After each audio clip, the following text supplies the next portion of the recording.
As of me making this video, we've seen 2 update patches for the game already, but these have been mostly to fix bugs early on as you typically expect. However, Nintendo has confirmed that they plan on updating the game with new content just like they did in Splatoon 1 and Splatoon 2, and it seems like we're getting some pretty significant updates for this game.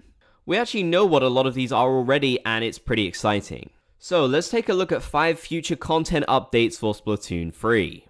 Starting us off, we have more stages, and we already know one that will be making its comeback.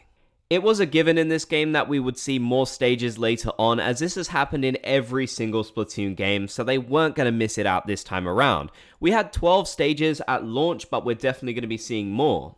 Nintendo has confirmed to us already that one of these will be Flounder Heights, returning from the original Splatoon game. It was definitely a favorite stage of mine, and I know a lot of other people really loved it, so it's really exciting that this stage will be making its comeback. Looking at this image, I can't really tell what the other one is supposed to be. It could potentially be a new stage or an older stage that I've forgotten about. After all, we have seen a lot of adjustments to older stages and how they look and play. But we'll have to wait for confirmation from Nintendo about what this could be. It's worth noting that when the game was first announced, we learned that Nintendo was actually seeking out employees who could recreate older stages from past games. So with that in mind, it definitely seems like a lot of the older stages will be making their return to this game. Not to mention, of course, totally brand new ones that we've never ever seen before, which is really exciting to me because I do love some of the new ones that we have in this game. Number 2, new catalogs. Now this will make up one of the biggest updates that we get, and this will basically structure when we receive these major content updates. Nintendo has confirmed that every 3 months for 2 years, we will get a catalog update, which I'm assuming means a whole bunch of new items, and of course, you'll be able to level up your catalog, get new emotes, and all kinds of other crazy items. This is really fantastic and a great way to keep the game fresh for a long time. A lot of us are still working towards leveling our catalog up to level 99 so we can get that elusive dab and such, and it's been a lot of fun. Currently, if you complete your catalog, you will just reset it and you can start all over again, but I'm assuming that when the new catalog comes in, you won't be able to get anything from the old one. This does make a lot of sense. It keeps the items limited availability, and after all, they could just recycle these old catalogs later on when they plan on stopping. It also encourages players to keep checking back in so they can get all of these exclusive unlocks. I've also really been enjoying all of the collectibles in this game that you can see in the shop and such, so it's really great that hopefully we should be seeing even more of these. They also did confirm that when we get a new catalog, we can also expect to see new weapons added with it as well, and I'm assuming that will also mean new gear, just like we had back in Splatoon 2 and 1.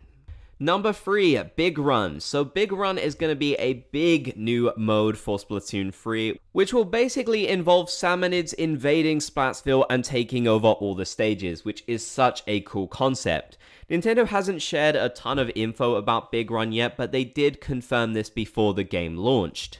Based on data mines, we have a good idea that Big Run will be fairly similar to how Splatfest works, where it will get a special announcement and the plaza will actually change around. Of course, this time though, rather than battling against each other, you'll be working in teams to take out the Salmonids. It's still unknown what rewards or even consequences there will be for this type of event happening in the game, but it's certainly really exciting and it's something brand new that we haven't had before. It does seem fairly likely that we will get our first big run before the year ends, maybe with the next big content update, but I guess they could technically sneak it in there before then. In at number 4, we have X Battle and League Battle. So these are 2 new battle modes which will be coming to the game later on. X Battle will be available after getting a high rank in Anarchy battles, and League Battle will be where every 2 hours you can compete in teams based on the results you get. For pro players and people who just enjoy the more competitive side of Splatoon, I think you're definitely going to enjoy these new modes. I feel like League mode especially is going to be really popular as people have already kind of created their own leagues within Splatoon 3, so giving the ability to do this officially somehow in the game is going to be really cool, and I'm super excited to see exactly how this will work and how in-depth it goes.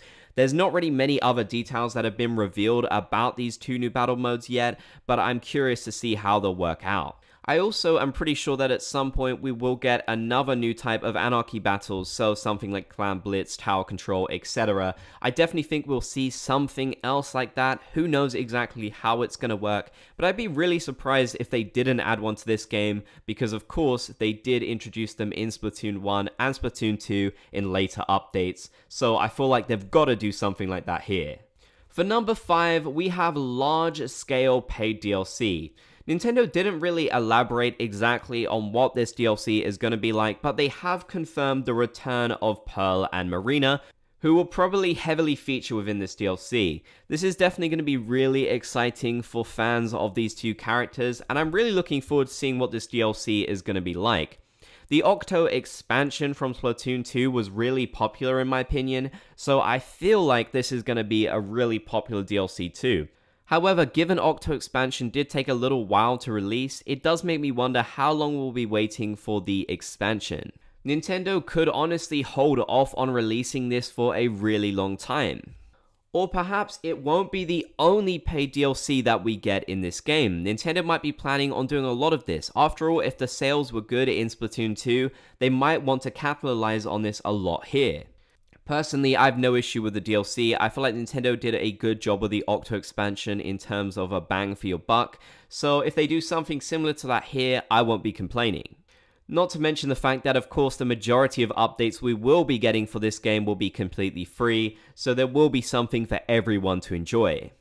Overall, we have a lot of exciting updates to look forward to in this game, and some that I'm sure will completely blow people's minds when they learn what they are. I'm really curious to see what their plan is going to be in terms of adding new modes and such, and significant new pieces of content, outside of the stuff that we typically expect, like new gear and weapons and stages and such. The fact that they've already revealed Big Run to us does kind of make me feel like they are hiding something even more significant than that, so we'll have to see exactly what that sort of thing might entail. But let me know in the comments section down below, what updates are you most looking forward to in Splatoon 3, and what is your dream update for this game?